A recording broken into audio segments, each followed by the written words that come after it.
গোল চামচ 1 চামচ ঘি, 4 চামচ সয়াবিন তেল দেবো। আবার 2টা তেজপাতা, 4টা দারুচিনি, 7টা এলাচ, 7টা লবঙ্গ, 35টা গোলমরিচ দেবো। 1 বাটি পেঁয়াজ কুচি দেবো। 68টা কাঁচামরিচ দেবো। 2 টেবিল চামচ লবণ দেবো। 1টা ক্যাপসিকাম কুচি দেবো। পেঁয়াজ বাদামি হয়ে এলে গোল চামচে 3 চামচ পেঁয়াজ বাটা দেবো। গোল চামচে 1 চামচ আদা বাটা দেবো। 2 টেবিল চামচ রসুন বাটা দেবো।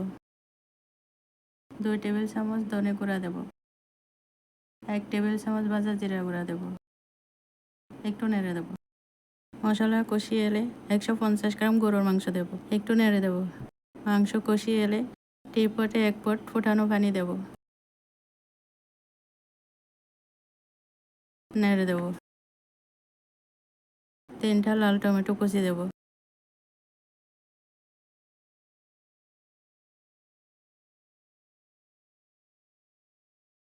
এবার পানি শুকিয়ে এলে পানি ঝরানো 150 গ্রাম বাসমতি ভাত, 700 গ্রাম পোলাও ভাত দেবো।